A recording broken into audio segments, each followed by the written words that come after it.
Hi there, this is Fakir Yogi Brendra Yogi. I will like to really enlighten you by chapter from The Science of Being Great by Wallace D. Wattles. Here he is emphasizing the power of thought. Whatever your mind can conceive and believe, the mind can achieve for you. We are what we think. All that we are arises with our thought. With our thought we make the world. Thought in the mind has made us.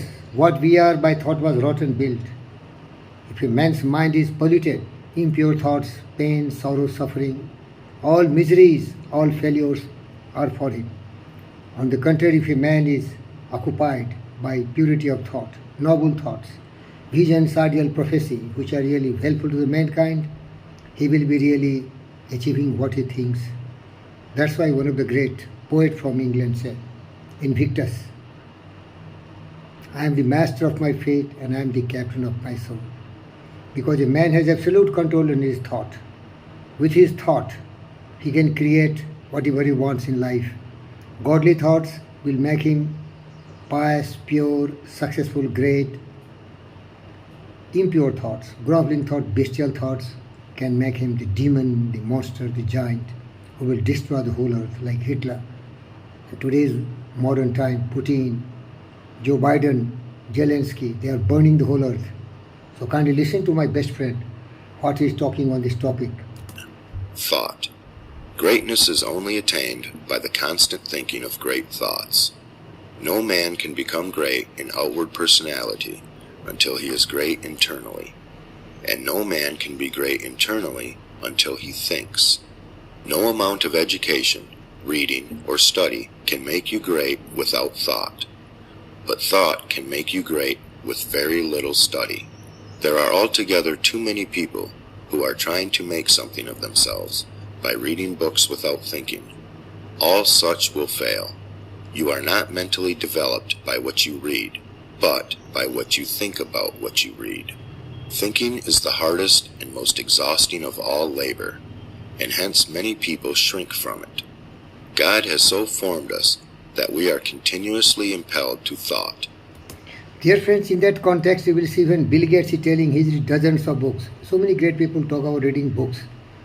They are befooling themselves because they have become so rich and famous. They just want to pass their time.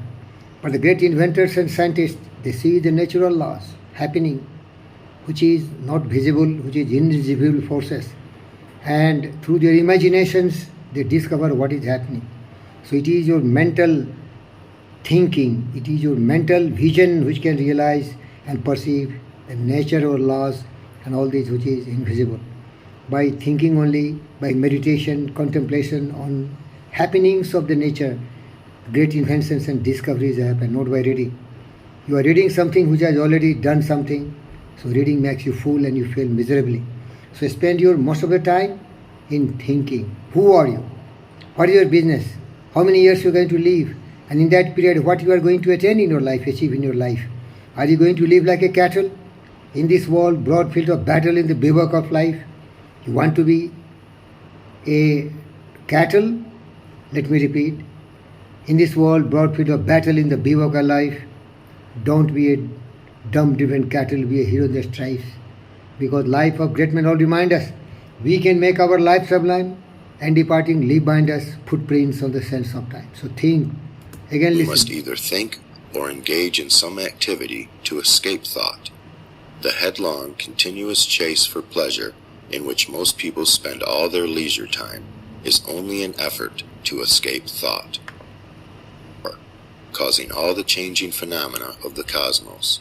Think about all this until you see that it is true, and until you comprehend how you should live and act as a citizen of such a perfect whole. Next, think of the wonderful truth that this great intelligence is in you. It is your own intelligence. It is an inner light impelling you toward the right thing and the best thing, the greatest act and the highest happiness. It is a principle of power in you, giving you all the ability and genius there is. It will infallibly guide you to the best if you will submit to it and walk in the light. Consider what is meant by your consecration of yourself when you say, I will obey my soul. This is a sentence of tremendous meaning. It must revolutionize the attitude and behavior of the average person.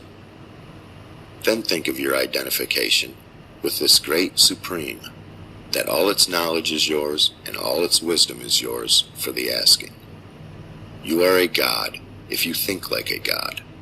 If you think like a God, you cannot fail to act like a God. Divine thoughts will surely externalize themselves in a divine life. Thoughts of power will end in a life of power. Great thoughts will manifest in a great personality. Think well of all this, and then you are ready to act. Dear friends, just you listen to my friend what he is saying. Whatever you think in your mind, visualize that picture, and slowly and steadily that picturization become your reality. That is the most important part of our life. So whatever I am today and whatever you are today, Law of attraction can create amazing results. This is just the result of your thinking. Somebody is very bad, somebody is very good. They have made themselves by their thinking. Thank you, viewers. So think. Read less, think more. And if you are a thinker, you can think something very different, very new. Don't be a conformist. Be something visionary, something like great inventors, scientists, sculptors, poets, prophets.